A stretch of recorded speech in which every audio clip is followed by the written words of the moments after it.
అంబేద్కర్ భారతదేశానికి దిక్సూచి. జయంతి వేడుకల్లో అనపర్తి నియోజకవర్గ తెదేపా అభ్యర్థి నల్లమిల్లి. అంబేద్కర్ 133వ జయంతి వేడుకల్లో భాగంగా నియోజకవర్గంలో పలు గ్రామాల్లో పూలమాలలు వేసి నివాళులర్పించారు. ఈ సందర్భంగా ఆయన మాట్లాడుతూ, అంబేద్కర్ భారతదేశానికి దిక్సూచి అని, నేటికి మనం ఆయన రచించిన రాజ్యాంగం కొద్దిపాటి మార్పులతో ఉపయోగిస్తున్నాయి. మన శత్రు దేశాలు కూడా మన రాజ్యాంగం ఉపయోగిస్తున్నాయని, అనేక దేశాలు పర్యటించి అక్కడ ఉన్న చట్టాలను ఆధారంగా చేసుకుని ఈ రాజ్యాంగం రచించారని అన్నారు. ఆయన సమాజానికి, బలహీన వర్గాల అభ్యున్నతికి విశేష కృషి చేశారని తెలియజేశారు.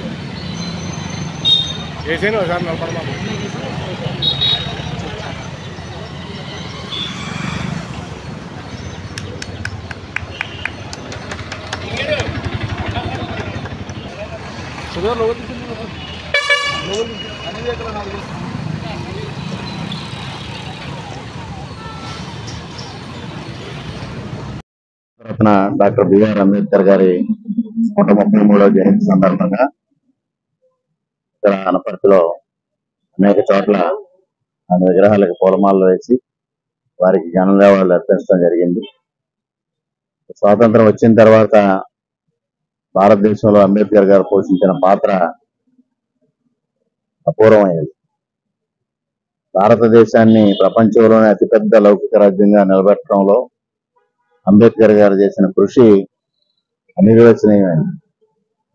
ఆ రోజు 75 సంవత్సరాల క్రితం ఆయన రాసిన రాజ్యాంగం ఇవాళ కొద్ది మార్పులు తప్పించి సజీవంగా ఈ రోజు కూడా భారతదేశానికి ఒక దిక్సూచిగా నిలబడింది అంటే ఆయన ఎంత మేధావి అనేది మనకి స్పష్టం అవుతా ఉంది. ఆ రోజు ఎంతో ముందు చూపుతో భారతదేశం యొక్క అవసరాలను గ్రహించి భారతదేశం భవిష్యత్తులో ఏ విధంగా ఉండాలనే ఒక దార్శనికతతో ఆయన రోజు రాజ్యాంగాన్ని పొందుపరచడం జరిగింది. మరి మనం భారతదేశంలో ఏదైతే అంబేద్కర్ గారు రాసిన రాజ్యాంగాన్ని అనుసరించి ఇండియన్ పీనల్ కోడ్ను అమలుపరుచుకుంటా ఉంటే, మన పక్కా దేశం పాకిస్తాన్ కూడా అదే రాజ్యాంగాన్ని అనుసరించి పాకిస్తాన్ పీనల్ కోడ్ అక్కడ అమలు జరుగుతూ ఉన్నారంటే అదొక్కటి చాలు అంబేద్కర్ గారి యొక్క దార్శనికతకి, ముందు చూపుకి నిదర్శనం. అటువంటి మహానుభావుడు ఆదర్శాలని పుణుకుపుచ్చుకొని ప్రతి ఒక్కరూ ఆయన బాటలో పయనించాలి. అప్పుడే ఆయనకి ఘనమైన నివాళి. అందరూ ఆయన బాటలో నడవాలని కోరుకుంటూ మరొక మారు ఆ మహానుభావునికి హృదయపూర్వకంగా నివాళులు అర్పించుకుంటా ఉన్నాం.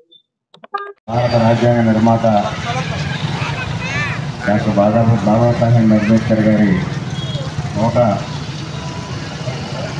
133వ జయంతి సందర్భంగా ఇక్కడ అనపర్తిలో తెలుగుదేశం పార్టీ ఆధ్వర్యంలో అంబేద్కర్ గారి విగ్రహానికి పూలమాలలు వేసి ఘనంగా నివాళులు అర్పించడం జరిగింది.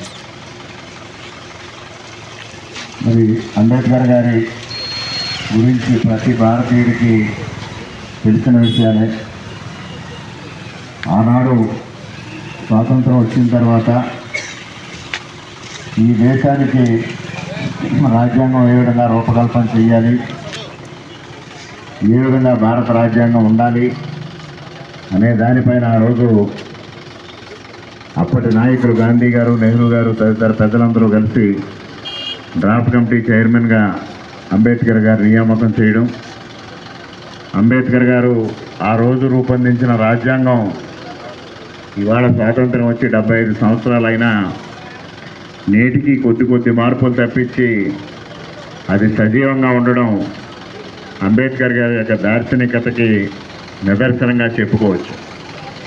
ఆనాడే భారతదేశాన్ని లౌకిక రాజ్యంగా తీర్చిదిద్దడం కోసం భారతదేశంలో అన్ని మతాలు, అన్ని ప్రాంతాలు, అన్ని కులాలు స్వేచ్ఛగా వాయువులు పీల్చుకోవడం కోసం ప్రపంచంలోనే అతిపెద్ద లౌకిక రాజ్యంగా భారతదేశాన్ని తీర్చిదిద్దడంలో అంబేద్కర్ గారు చేసిన కృషి సర్వదా ప్రశంసనీయం.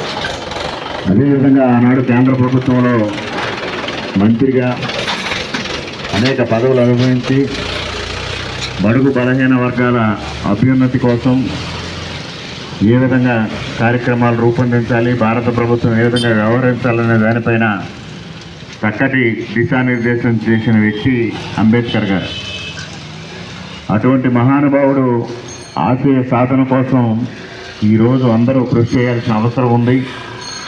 ఇవాళ ఎక్కడో అంబేద్కర్ గారి విగ్రహాలు కొన్ని ప్రాంతాలకి, కొన్ని కులాలు ఉన్న చోట్లకే పరిమితం కాకుండా ప్రతి చోట అంబేద్కర్ గారి విగ్రహాన్ని నెలకొల్పాలి. అంబేద్కర్ గారి విగ్రహాన్ని నెలకొల్పడంతో మన పాత్ర ముగిసిపోయినట్టు భావించరాదు ఎవరో కూడా. అంబేద్కర్ గారి ఆశయ సాధన కోసం కృషి చేసినప్పుడు మాత్రమే మనందరం నిజమైన నివాళి ఆయనకి అర్పించినట్టు అవుతుంది. ఆ దిశగా ప్రతి ఒక్కరూ కృషి చేయాలి. అటువంటి మేధావి ఇవాళ మనకు భారత రాజ్యాంగం నిర్మాణం చేస్తే దాని ప్రకారమే ఇవాళ అంబేద్కర్ గారు రాసిన రాజ్యాంగం ప్రకారమే ఇండియన్ పీనల్ కోడ్ మనం అమలు జరుపుకుంటా ఉన్నాం. అటువంటిది ఏదైతే ఇండియన్ పీనల్ కోడ్ అంబేద్కర్ గారు రాసిన రాజ్యాంగం ప్రకారం ఇండియన్ పీనల్ కోడ్ ఉందో, మన నుంచి విడిపోయిన పాకిస్తాన్ కూడా ఆ రాజ్యాంగాన్ని అనుసరించే అక్కడ పాకిస్తాన్ పీనల్ కోడ్ కూడా పెట్టుకుంటే మరి అంబేద్కర్ గారి యొక్క ఘనత ఏ విధమైందో ఒక్కసారి ప్రతి ఒక్కరూ గుర్తించాల్సిన అవసరం ఉంది. అరుదైన మేధావిగా గుర్తింపు పొందిన మహానుభావుడు అంబేద్కర్ గారు. వారి ఆశయ సాధన కోసం మనందరం కృషి చేద్దామని ఆయన 133వ జయంతి సందర్భంగా ప్రతి ఒక్కరూ ప్రతినబోరాల్సిన అవసరం ఉందని తెలియజేసుకుంటూ వారికి ఘన నివాళులు అర్పించుకుంటూ సెలవు తీసుకుంటున్నాం.